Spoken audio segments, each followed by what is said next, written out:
Have you ever felt the urge to explain your soul to someone who never even listens to your silence? You rewrite your words. You soften your truth. You beg without begging to be understood. That's not love. That's your trauma. Asking for validation from people incapable of producing it. And the longer you try to explain yourself to someone committed to misunderstanding you, the further you drift from yourself, the quieter your own truth becomes, the more foreign your own heart feels, until one day you become a stranger to yourself, all because you tried to translate your soul into a language others refuse to learn. Carl Jung believed misunderstanding isn't just painful, it's revealing, because when you keep trying to explain who you are to people who are not really listening, you don't speak to them. You're trying to make peace with a wound, a childhood wound that whispers, if they understood me, they would love me. But Jung discovered something profound about the human psyche, something that might set you free today. The need to be understood is often deeper than the words themselves. It's the child within you, still hoping to be seen, still believing that if you find the right words, the right tone, the perfect explanation, you'll finally be accepted. This video is not about becoming more articulate. It's about recognizing the difference between communication and self-abandonment. Because the truth Jung uncovered about human connection is this: those who are meant to understand you will feel you before you even finish your sentence. And those who aren't won't hear you even if you speak for a lifetime. As children, we believe that if we just explained ourselves well enough, we'd be loved, accepted, safe. That belief became a blueprint, and now, as adults, we chase understanding like it's oxygen, even from those who are committed to misunderstanding us. Jung would call this the shadow of belonging. The shadow, in Jungian psychology, refers to those parts of ourselves we've rejected or denied. In this case, our deep fear that we're fundamentally unworthy of acceptance. Let me explain what Jung meant by shadow. The shadow isn't evil. It's simply the collection of traits, emotions, and desires we've pushed into unconsciousness because they didn't fit our self-image or weren't accepted by our caregivers. Yet these denied aspects don't disappear. They operate behind the scenes, often emerging as projections onto others or as compulsive behaviors. When we over-explain, we're often responding to our shadow's desperate need for validation. Consider Sarah's story. A brilliant research scientist who grew up with emotionally unavailable parents. As a child, she learned that detailed explanations sometimes, briefly, got her parents' attention. Now in her 40s, Sarah finds herself compulsively explaining her decisions to colleagues who clearly don't care. During one team meeting, she spent 15 minutes justifying a simple lunch choice when no one had questioned it. Through therapy, Sarah realized she wasn't actually talking to her colleagues. She was still talking to her parents, still hoping for the validation she never received. Once she recognized this pattern, she could begin to give herself the acceptance she was seeking externally. This hidden wound in the pattern is powerful because every time you over-explain, you unconsciously affirm, my natural self isn't enough. I need to justify my existence. I need to prove my worth. I need to earn the right to be heard. This is not communication. This is unconscious submission. Think about the last time you found yourself desperately trying to be understood. Did you notice how your voice changed? How your words accelerated? How your heart raced to find the perfect phrase that might finally break through? Jung would recognize this immediately as what he called emotional possession, when the archetype of the abandoned child takes over and we become trapped in patterns we don't even see. An archetype, in Jung's framework, is a universal pattern, or image that resides in what he called the collective unconscious, the layer of unconscious mind shared by all humans. Archetypes are like psychic templates that shape our experiences in predictable ways. The abandoned child archetype carries the emotional patterns of rejection, unworthiness, and the desperate need to be seen. The next time you feel the urge to explain yourself, pause and ask, who am I really talking to right now? The person in front of me, or someone from my past?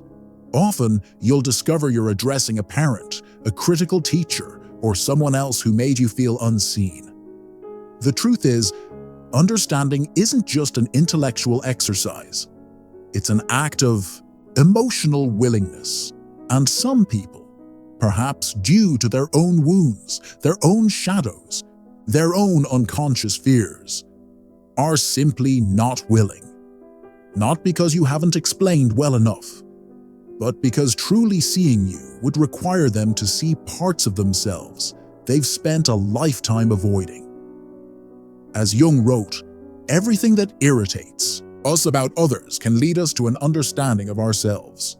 And this is precisely why some people will never understand you. Because your authenticity is a mirror they're not ready to look into. When you realize this, truly realize this, something profound happens. The exhausting cycle of explanation begins to break. The need for external validation starts to dissolve, and a new kind of freedom emerges. The freedom to simply be, without footnotes, without justification, without the desperate hope that this time they'll finally get it. If this message is resonating deep within you, take a moment right now. Breathe deeply and ask yourself, who am I still trying to convince? And what part of myself am I abandoning in that effort? Over-explaining is often a defense mechanism, a way to preempt rejection. You explain because you're afraid of being misunderstood, not realizing the act itself is already a sign of misalignment. Jung would say, you are not communicating, you are negotiating for worth. This pattern often begins in childhood, where a small being with big feelings learns that certain emotions are unacceptable, certain needs are inconvenient, certain truths are unwelcome. Let me share Michael's story. Growing up, Michael's father was highly critical, often dismissing his son's interests as useless or stupid.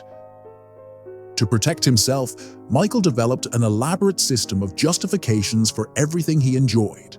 If he wanted to play video games, he'd prepare a speech about their cognitive benefits. If he wanted to take art classes, he'd research famous artists' salaries. By 30, Michael's over-explaining had become so automatic that he couldn't express a preference, even for something as simple as a restaurant choice, without a paragraph of justification. During a therapy session, his counselor asked him a life-changing question. What if you were allowed to want things simply because you want them? The question left him speechless. The possibility had never occurred to him. When you over-explain, your nervous system is in subtle fight mode. There's an unconscious belief that says, if I don't make them understand, I'm not safe. This is not rational, it's primal. It's the limbic brain desperately trying to secure connection, because somewhere deep in our evolutionary wiring, rejection meant death. Jung recognized that these unconscious patterns don't just disappear with time. They become complexes, emotional energy clustered around core wounds. A complex in Jungian psychology is an emotionally charged group of ideas or images. Think of it like a psychological knot where difficult emotions, memories, and beliefs have become tangled together. When something triggers this complex, we react with disproportionate emotion that seems disconnected from the present situation. The over-explaining complex often involves feelings of unworthiness, fear of abandonment, and the belief that acceptance must be earned through perfect self-presentation. He would describe over-explaining as the manifestation of what he called the orphan complex. The part of us that believes love and belonging must be earned through perfect articulation. For one day, notice each time you feel compelled to explain your choices, preferences, or feelings. Don't try to change the behavior yet. Just become aware of it. At the end of the day, review these moments and ask yourself, if I knew I was already accepted, what would I have needed to explain? Have you ever been truly seen by someone? Truly understood? Did it require exhaustive explanation? Or was it more like a recognition? An there you are moment that happened in the space between words. True understanding doesn't come from more words. It comes from resonance. When someone's consciousness is attuned to yours, explanation becomes almost unnecessary. And when it isn't, no explanation will ever be enough. This is what Jung meant when he wrote about psychic infection, the way we unconsciously absorb the expectations of others until we're speaking not from our truth, but from our adaptation to their rejection. Today, I invite you to notice when you slip into over-explanation, to feel the subtle anxiety that rises in your chest, the slight pitch change in your voice, the rush to fill silence with more proof of your worthiness. And in that noticing, to remember, you are not responsible for making others understand you. You are only responsible for being true to yourself. The rest is their journey, not yours. As an exercise, place your hand on your chest and take 3 deep breaths. With each exhale, silently repeat, I release the need for approval through explanation. Notice what shifts in your body as you do this simple practice. It doesn't matter how clear you are. People don't hear you based on your words. They hear you through their filters, their projections, shadows, and emotional residue. And no amount of truth can pass through a wall built by someone else's fear. Jung dedicated his life to understanding this phenomenon. He called it projection, the unconscious tendency to see in others what we refuse to acknowledge in ourselves. Projection is one of Jung's most important concepts. It occurs when we unconsciously attribute our own unacknowledged thoughts, emotions, or traits to others. For example, if I cannot accept my own anger, I might suddenly see everyone around me as unreasonably angry. These projections tell us more about our own psychology than about the people onto whom we're projecting. Consider Elena's experience. After starting a new job, Elena noticed her manager seemed constantly disappointed in her work, despite positive feedback from clients and colleagues. Every interaction left her feeling inadequate. During a team retreat, Elena overheard the manager confiding to another executive that she constantly felt like an imposter in her role and feared being exposed as incompetent. In that moment, Elena realized something profound. Her manager's criticism wasn't about her performance at all. The manager was projecting her own deep-seated fears of inadequacy onto Elena. This insight didn't immediately change their dynamic, but it changed Elena's relationship to it. She stopped internalizing the criticism and began responding with calm confidence. Think about it this way. When someone consistently misunderstands you, they aren't hearing you at all. They're hearing their interpretation of you, their story about you, their unconscious reaction to what you trigger in them. It's like speaking into a distortion field. Your words enter their consciousness and are immediately rearranged to fit their existing narrative. This is why the same message delivered to 10 different people will be understood in 10 different ways. It's not about clarity, it's about consciousness. The next time someone consistently misinterprets you, rather than trying to be clearer, ask yourself, what might this person be afraid of seeing in themselves? Often, the very quality they misperceive in you is precisely what they cannot face within. Jung believed that until we make the unconscious conscious, we are not really listening. We are merely confirming what we already believe.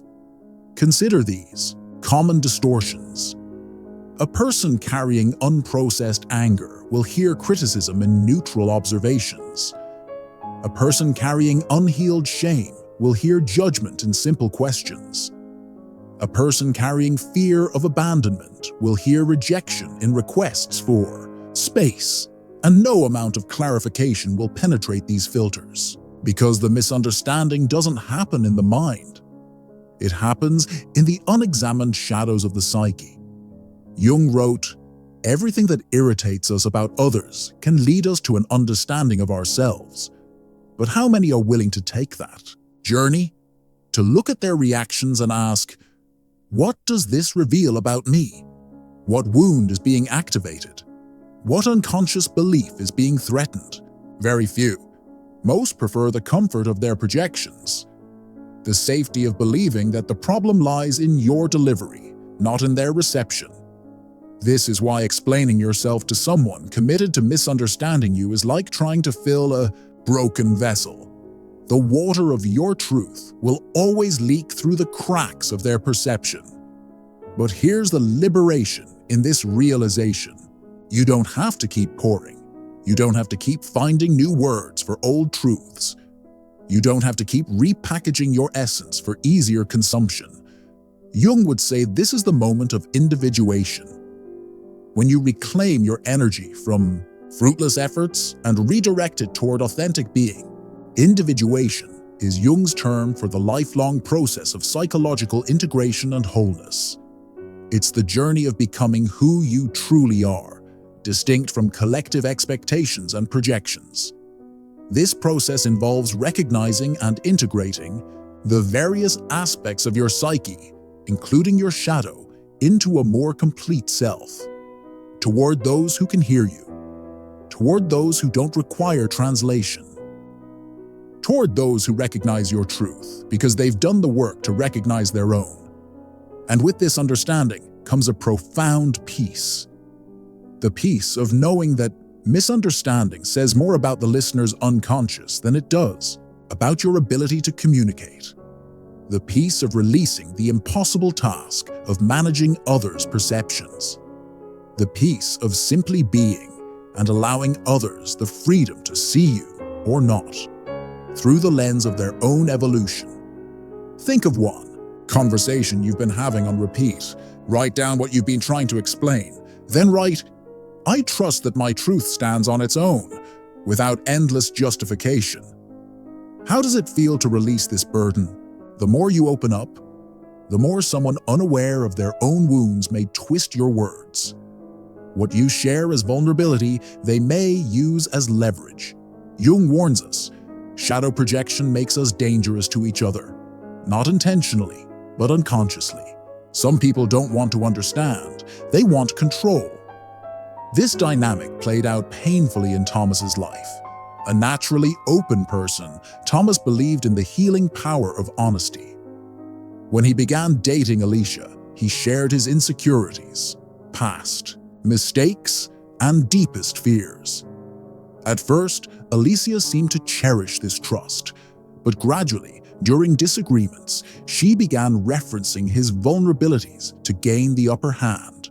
"This is just like when you failed at your last job," she'd say during unrelated arguments. Or, "You're just feeling this way because of your abandonment issues." Thomas found himself increasingly guarded, each vulnerable share becoming potential ammunition. What he didn't understand was that Alicia wasn't consciously manipulative. She was unconsciously defensive. Whenever she felt threatened, her unprocessed shame activated, and she instinctively reached for whatever would restore her sense of control. This is perhaps the most painful realization on the journey of authentic connection, that sometimes the very act of opening yourself, of sharing your deepest fears, your honest struggles, your raw truth, becomes the ammunition used against you. Jung recognized this pattern as the darker aspect of what he called the power complex. When someone feels unconsciously threatened by intimacy or truth, They may instinctively seek to regain control through subtle forms of emotional manipulation. The power complex in Jungian psychology is the constellation of thoughts, feelings, and behaviors organized around issues of control, dominance, and superiority. When this complex is activated, the person unconsciously seeks to establish or maintain power in relationships, often at the expense of authentic connection. Your confession becomes their correction. Your vulnerability becomes their superiority. Your truth becomes their evidence against you. Have you experienced this? The moment when you share something tender, only to watch it transformed into proof of your inadequacy. The moment when your honest expression is met not with understanding but with subtle invalidation. You're being too sensitive. You always exaggerate. That's not what happened. You're making this about you again. These are not just dismissals. They are unconscious attempts to maintain the emotional upper hand, to ensure that your reality never threatens the carefully constructed narrative that keeps their own wounds safely hidden. Jung called this shadow boxing, fighting against the parts of ourselves we see reflected in others. Before sharing vulnerability, ask yourself this question: has this person demonstrated the capacity to hold their own pain with compassion?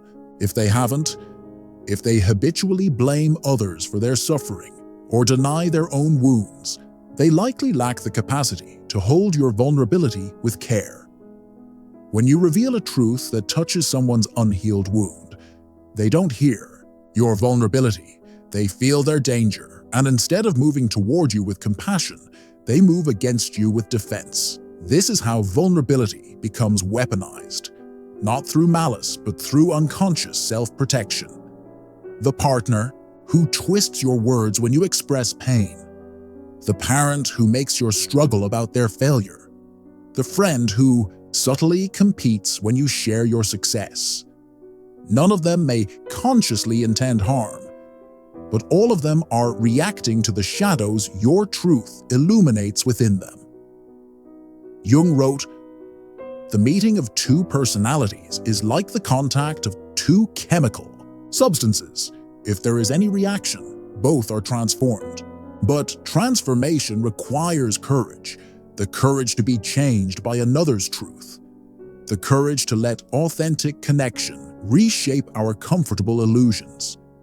And not everyone has this courage. So how do you protect your truth without closing your heart?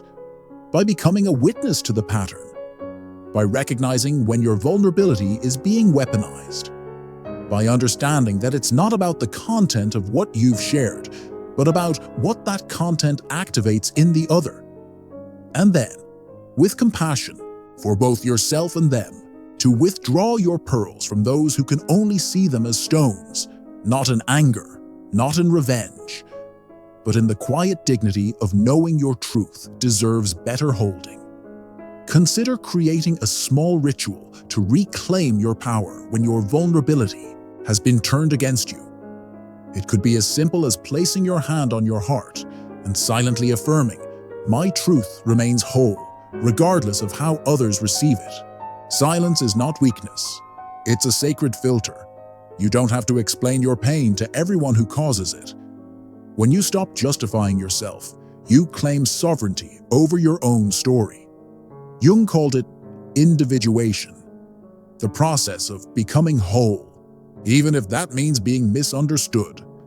Sometimes silence says, "I see who you are, and I'm choosing not to lose myself explaining it." There is profound power in the boundary of silence, not the silence of suppression, where words are swallowed and truth is buried, but the silence of discernment, where energy is conserved for fertile ground. Maya's story illustrates this transformation beautifully. For years, she engaged in exhausting debates with her brother about her life choices. Every family gathering became a courtroom where she defended her career, her parenting style, even her clothing choices. No explanation ever satisfied him. After a particularly draining holiday, Maya realized something needed to change. Not her brother, but her response to him. At their next encounter, when he began criticizing her parenting, she simply smiled and said, "I hear your concern," then changed the subject. He pushed harder. She remained gentle but firm. "I'm not discussing this today." He accused her of being defensive. She took a sip of her tea and asked about his garden. Within 6 months, their relationship fundamentally changed. Without the drama of defensive explanation, her brother gradually lost interest in critiquing her. More importantly, Maya reclaimed her power. Jung understood that words are not merely sounds or symbols. They are energy, essence, life force. And when we pour this energy into spaces where it cannot flourish, we deplete not just our voice, but our vital essence. Jung would recognize this as a violation of what he called psychic economy, the wise stewardship of your inner resources. Psychic economy refers to how we distribute our mental and emotional energy. Just as we make choices about how to spend our money, Jung believed we must make conscious choices about where we invest our psychological energy. When we repeatedly pour our energy into interactions that deplete us, we're making poor investments that leave us psychically impoverished. Identify one relationship where you consistently feel the need to over-explain. For 1 week, experiment with giving simple, non-defensive responses instead of explanations. For example, if someone questions your choice, simply say, "This works for me," or "I've given it thought, and this is my decision." Because every explanation offered to someone committed to misunderstanding is not just a waste of words. It's a sacrifice of soul. Imagine for a moment what might change if you stopped explaining. If you allowed misunderstanding to exist without rushing to correct it. If you let silence stand as testimony to your self-respect. Would the perpetual explainers in your life finally have to face their own projections? Would the chronic misunderstanders finally have to sit with the gap their assumptions create? This boundary of silence can take many forms. It might be the gentle, "I've shared my perspective and I'm at peace with whether you see it or not." It might be the firm, "This isn't open for debate." It might be the clear, "I'm not explaining myself again." This kind of acceptance is rare, but it exists. And it's what you make space for when you stop exhausting yourself with those who choose not to see. The silence we speak of is not the absence of voice. It's the presence of dignity. The refusal to make your truth small enough to fit into someone else's limited perception. And as you practice this boundary, something miraculous begins to happen. The energy previously spent on fruitless explanation now flows back to you, nourishing you, strengthening you, creating space for deeper connection with those who can meet you in your fullness. This is what Jung meant by individuation, not isolation, but authentic connection based on mutual recognition rather than mutual pretense. As Jung said, "I am not what happened to me. I am what I choose to become." And sometimes, the most powerful choice is to let silence speak what words cannot. If you're finding wisdom in this message, try this practice. Set a silence timer for the next week. When you feel the urge to over-explain, pause for just 10 seconds before responding. In that small space, ask yourself, is this explanation serving my dignity or diminishing it? You don't owe them a thesis on your worth. You don't owe them a second draft of your soul. Walk away quietly. That's louder than any argument. The most healing conversations you'll ever have are the ones you stop having with the wrong people. Let me share one final story. James grew up in a household where his authenticity was constantly questioned. When he came out as gay, his family demanded endless explanations and defenses of his lifestyle choice. For 5 years, James tried everything. Sending articles, arranging family therapy, writing heartfelt letters, all attempting to make his family understand. Each explanation was met with more resistance. Then, during a difficult holiday dinner, his grandmother pulled him aside. "James," she said, "do you remember my garden?" He nodded, confused. "I spent years trying to grow roses in clay soil," she continued. "I added nutrients, special treatments, spent a fortune. Nothing worked. Then my neighbor told me something I never forgot. There are plants meant for clay soil and roses aren't one of them. The next spring, I planted hydrangeas instead, and they thrived." She squeezed his hand. "Some people aren't ready to understand certain truths, no matter how well you explain them. It doesn't mean you stop being a rose. It means you save your blooming for different soil." That conversation changed something profound in James. He stopped trying to convince his family. Instead, he built a chosen family who appreciated him without explanation. Eventually, some biological family members came around, not because of better explanations, but because his self-acceptance became too radiant to deny. Jung understood that the journey to wholeness is not about perfecting your ability to be understood by everyone. It's about honoring the truth of who you are, even when that truth doesn't fit into neat, consumable packages. Now imagine redirecting that energy toward creation instead of justification, toward connection with those who resonate with your frequency without requiring constant translation. This is the gift Jung's psychology offers us. The understanding that explanation is not always the path to connection, that sometimes the deepest bond forms in the space between words, where soul recognizes soul without the need for constant clarification. The truth is, those who are meant to understand you will feel your meaning even when your words are imperfect.